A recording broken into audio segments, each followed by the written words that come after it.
Hello friend, রেখা হালদার ব্লগে আপনাদের সকলকে স্বাগত।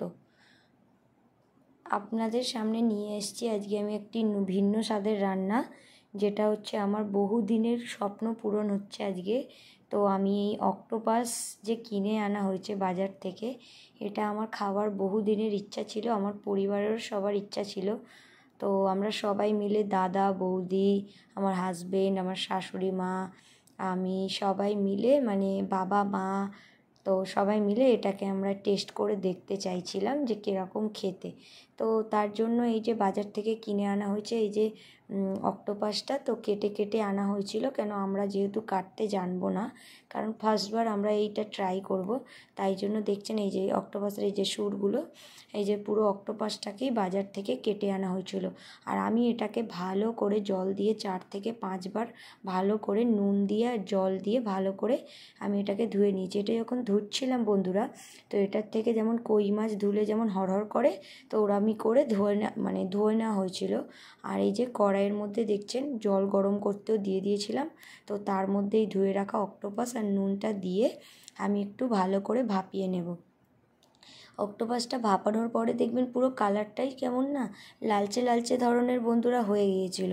তো এই যে লালচে লালচে টাইপের, মানে এই অক্টোপাসটা মানে সিদ্ধ প্রায়, মানে হালকা ভাপানো প্রায় হয়ে গেছে। তো আমি একটা মিক্সিং জারে কিছুটা রসুন, কিছুটা আদা আর কাঁচা লঙ্কা নিয়ে ভালো করে পেস্ট করে নেব। আর এটা একটা মানে বলছি বন্ধুরা আপনারা, যে আপনারা পুরোটাই, মানে যে আমি নতুনভাবেই রান্নাটা করছি, আমি জানিও না ঠিকভাবে কিভাবে করে। তো আমার মনে হয়েছিল যে গ্রেভির দরকার, তো যার জন্য আমি একটুখানি মানে মশলা বেটে নিয়েছিলাম। আর কিছুটা পরিমাণ মশলা আমি কিমা করে রেখেছি, মানে কেটে রেখেছি কুচো কুচো করে। তো এই মিক্সিং জারে এই মশলাটা বাটা হচ্ছে। তো আর একটা কথাও বলে রাখি বন্ধুরা, যখন আপনারা অক্টোপাসটা ধোবেন তখন একটু নুন মাখিয়ে ধোবেন। তো ওই যে আমার মশলা বাটা হয়ে গেছে, এই যে কাঁচা লঙ্কা, রসুন আর আদা পেস্টটা আমার তৈরি হয়ে গেছে। তো এই যে দেখুন অক্টোপাসটা দেখছেন জল ঝরিয়ে রেখেছি, পুরো লালচে, পুরো মেরুন মেরুন কালারের হয়ে গেছে, হালকা মেরুন, হালকা কালচে, হালকা সাদা। আর এই যে আমি একটা থালায় কেটে নিয়েছি টমেটো, পেঁয়াজ কুচি, আদা কুচি, রসুন কুচি, আমি সমস্তটা নিয়ে নিয়েছি দেখছেন বন্ধুরা। তো এই যে আমি পেস্টটা বানিয়েছি, তাতে কাঁচা লঙ্কাটা কেন দিয়েছি সেটারও কারণ আমি বলে দিই বন্ধুরা।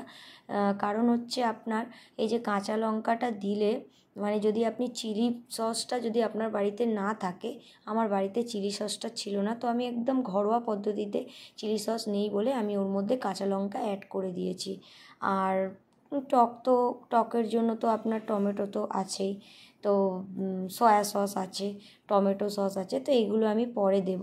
তো আপনাদের কিভাবে রান্নাটা করছি দেখাচ্ছি। এই যে আমি ওভেন জ্বালিয়ে দিয়েছি আর কড়াটাও গরম করতে বসিয়ে দিয়েছি। আমি রান্নাটা পুরো সম্পূর্ণ সাদা তেলে করব, কেন চাইনিজ রান্না সাদা তেলেই বেশি ভালো হয়, সেটা আপনারাও জানেন। বিরিয়ানি থেকে শুরু করে সমস্ত কিছু, চিলি চিকেন বলুন, ফ্রাইড রাইস বলুন, সব কিছুই সাদা তেলে বেশিরভাগ হয়। তো যার জন্য আমি সাদা তেলটা দিয়ে দিয়েছি।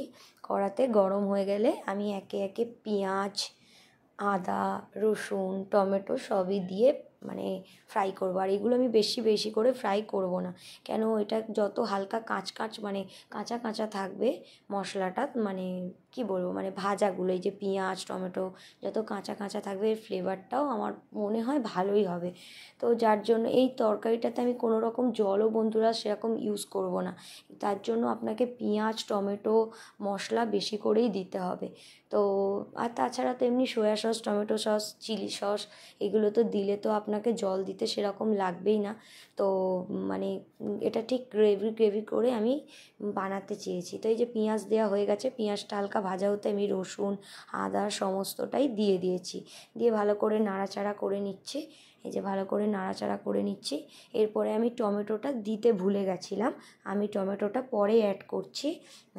তো বন্ধুরা আপনারা টমেটোটা আদা রসুনের পরেই দিয়ে দেবেন। তো পেঁয়াজ আদা রসুন দিয়ে দেওয়া হয়েছে।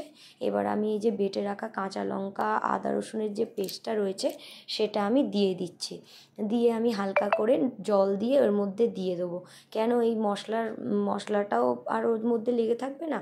আর এতে জল দিলে আবার মানে ভাজাটাও মানে ভালো হবে, মশলাটা ভাজাটাও খুব দারুণ হবে। তো যার জন্য এর মধ্যে আমি ওই মানে মিক্সারের বাটিটা ধুয়ে এর মধ্যে আমি জল অ্যাড করছি। তো এটা আমি দেখাতে পারিনি, তো আমি আপনাদেরকে বললাম, আপনারা এই যে জলটা দিয়ে দিলাম আমি, দেখছেন জল সামান্য পরিমাণ দিয়ে দিয়েছি। আমি কোনো রকম এই রান্নাটাতে জল ইউজ করব না, মানে এই যে মশলা কষানো ছাড়া আমি যে আর কোনো কিছুতে জল দেব না। তো তার জন্য এই দেখুন টমেটোটা বললাম, টমেটোটা আপনারা চাইলে আগেও দিতে পারেন, টমেটোটা আমি পরে দিয়েছি। তো এইভাবে ভালো করে না, মানে এটাকে এই 2-3 মিনিট মতো একটু ভালো করে কষা কষা হয়ে গেলে, এই যে ভালো করে তেল ছেড়ে দিয়েছে, এতে আমি দিয়ে দিচ্ছি সামান্য পরিমাণ জিরে গুঁড়ো। ঠিক আছে, এটা জিরে মরিচ গুঁড়ো ছিল, তো আপনারা চাইলে মরিচ আলাদা করেও গুঁড়ো করতে পারেন। তো আমি জিরে মরিচ গুঁড়ো দিয়ে দিয়েছি, আর দিয়ে দিলাম সামান্য পরিমাণে নুন।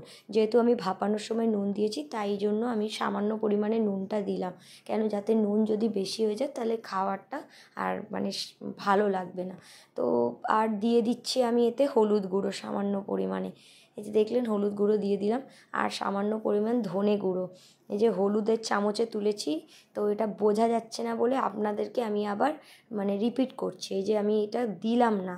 কেন দিলাম না তার কারণ হচ্ছে ওই চামচটার মধ্যে হলুদ লেগেছিল, তো ধনে গুঁড়োটা যেহেতু বোঝা যাচ্ছে না, তার জন্য আমি অন্য চামচে করে ধনে গুঁড়োটাই দিলাম। তো এইভাবে ভালো করে হালকা হালকা করে একটুখানি মশলাটা কোনো রকমে কষে নেবো। আর এই যে আমি দিয়ে দিচ্ছি কাশ্মীরি লঙ্কা, কেন যেহেতু আমি ঝাল লঙ্কা দিয়েছি, এটা আমি কাশ্মীরি লঙ্কা দিলাম। আপনারা ঝাল খেতে চাইলে এতে আপনারা অন্য লঙ্কাও দিতে পারেন। এই যে মশলা কষা হয়ে গেছে, এর মধ্যে আমি দিয়ে দেবো টমেটো সস।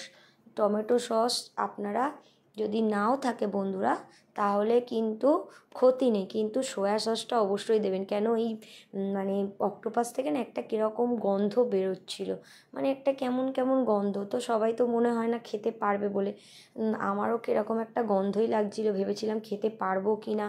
তবে যখন খেয়েছি বন্ধুরা খুবই ভালো লেগেছে। তো যার জন্য বললাম টমেটো চিলি সস ছাড়াও রান্না করতে পারেন, কিন্তু সয়া সসটা অবশ্যই দেবেন, অবশ্যই দেবেন। কেন এই সয়া সসটা দিতে আমার মনে হয়েছে যে ওই জিনিসটার গন্ধটা মানে চলে গিয়েছে। তো এইটা দিয়ে ভালো করে নাড়াচাড়া করে আমি অক্টোপাসটা দিয়ে দেবো, সেদ্ধ করে রাখা অক্টোপাসটা আমি এর মধ্যে দিয়ে দেবো, দিয়ে ভালো করে আমি কষাবো। ভালো করে প্রায় যতক্ষণ মানে মানে ধিমা আঁচ করে আমি প্রায় 15 থেকে 20 মিনিট এটাকে কষিয়ে নিয়েছি। আর এটা প্রায় মানে ভালো করে কষিয়ে নেব।